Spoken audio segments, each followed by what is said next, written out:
Welcome back to The Forgotten Men, the radio show that thinks stay-at-home moms are true American heroes. I'm Joshua. He's Mark. We are The Forgotten Men, not to be confused with Michael Jablonski of theforgottenman.org. And we also have a friend of ours. She was actually our first guest on our radio show. Right. that was on the week after the 9/12 rally down in D.C. Right. We that was our inaugural show, so we weren't down there, but we had listeners to the program giving us on-air live updates of the 9/12 rally. And then right after that, our next show, we had our friend Yvonne Donnelly, who is the 9/12 national chair, the coordinator of the 9/12 Project nationally. She's on the phone with us. Yvonne, how are you doing? Gentlemen, how are you today? Pretty Excellent. good. How about you? Oh my gosh, I am absolutely fantastic, I know and you I'm are. so pleased to be, thank you, talking to you.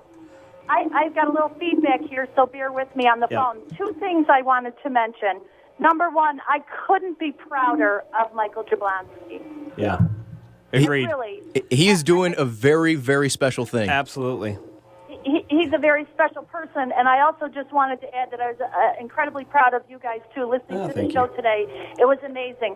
But the other thing I wanted to just add that compelled me to call in is, and I understand the simplicity of your words to say that we are, or you are, just average Americans. Yep. You two and Michael Jablonski are no longer average Americans. Uh-oh, what are we then? Oh, no. Thank you.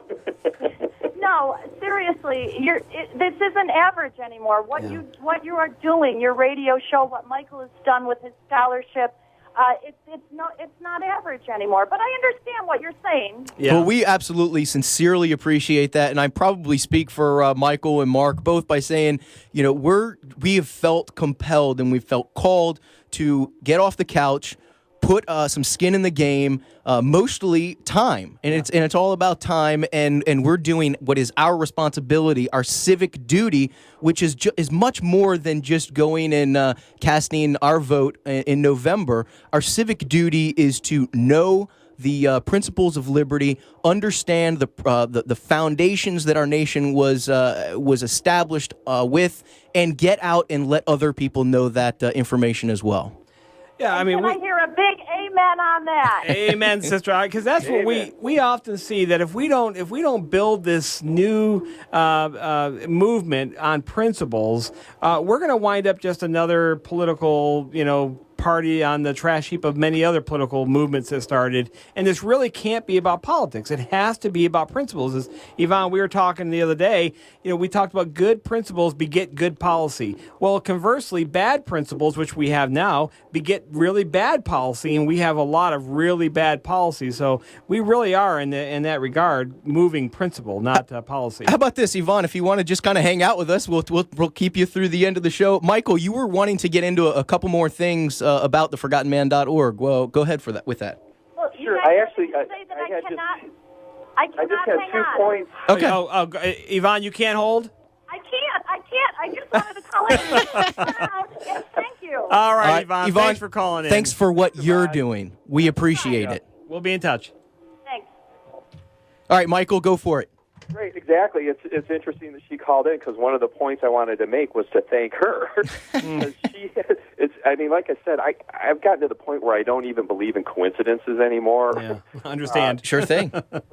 But Yvonne has been really instrumental in helping me. I mean, it's been indirect. She's running the 9/12 Project, and I'm actually helping her with that also. Good for you. But she's really helped bring some light onto the forgottenman.org very unselfishly, just by helping me get in touch with Glenn and great guys like you.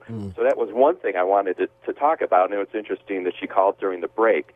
The other thing, it was just a really quick story that one day, it was about 2 weeks after the last time I was on Glenn's show, I was out of town. I came home after being gone for the weekend, actually at a funeral, unfortunately, and there were 3 huge boxes on my front porch that had been delivered while I was gone. And I didn't know what they were. I didn't order anything, and so I'm opening these boxes, and the first box had 40 copies of the 5,000-Year Leap in it. Oh, wow. I'm like, what the heck? What is this? I don't know. I didn't order them. Yeah. The next box had 1,000 pocket constitutions.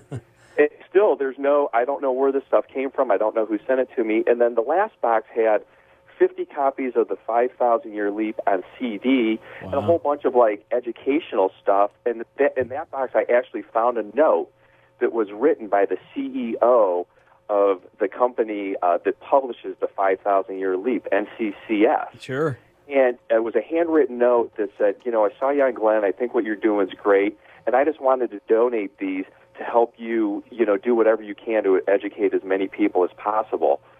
Very and good. I thought, holy cow. So I called him the next day and said, well, what do you want me to do with these? He goes, whatever you want. If you want to sell them for fundraising, whatever you want to do. And I said, well, do you want me to put a post on the website or whatever? And it seems like a very modest person. He goes, you know what? He goes, it's amazing what you can accomplish if you don't worry about who gets the credit. No kidding. I thought, what an amazing person. So again, I think the coincidence thing is way overblown. All these things, all these connections, and all these people reading about the founding fathers and listening to radio and being informed and reading, it's a reemergence, and I think we're going to be saved. It's just going to take some work and some time. Absolutely, and you mentioned NCCS. You can go to their website at nccs.net, if I remember correctly. We've talked about their organization on the program and at our meetings many, many times. One of the things that I suggest to people is subscribe to their newsletter. It brings out great monthly information. You don't get bombarded with emails. It's pretty much a once a month type thing, and right in your email you get a great commentary on history. Well, Michael, I'll tell you, we're coming up to the top of the hour here. It has been an absolute honor to have you on the program here. We look forward to having greater connections with you down the road, because I think those of us who are what we like to call the average citizens out there that are getting engaged like this, we do need to find ways to connect and stay connected as a movement, and how we can support one another. So why don't you tell your website address again? And how do people connect with you? Yeah, exactly. Great. Well, thanks for having me on, and I really appreciate it. I hope we can do this again sometime in the future. We will. And the website is theforgottenman, all one word, .org. It's not .com. It's theforgottenman.org. And there you can get information about the scholarship program as well as the study guides if you want to start a book club, yes? All the stuff's there. We have people starting little Forgotten Man chapters all around the country. All you need to do is download our study guide. It's free. And start your book clubs. And we don't have the page up yet, but we are going to have a page that has Forgotten Man chapters, and you could be able to go there and get information and things back and forth with other groups about what they're doing, get a little bit of guidance that way also. And if you want to support the group, I know that you have a donation page. You obviously accept donations. You are a nonprofit. Everybody out there, if you love this cause, as I know most of our listeners love it, you can do that. Michael, thanks so much for being with us. All right, well, one of my favorite shows already. And we got the lame 1970s music coming in, so we're going to go ahead and cut out. But Mark and I are going to be at the Sportsman's Day up in Thurmont tomorrow. If you want to catch us there and you don't know what we look like, then look for the young guy with Santa Claus.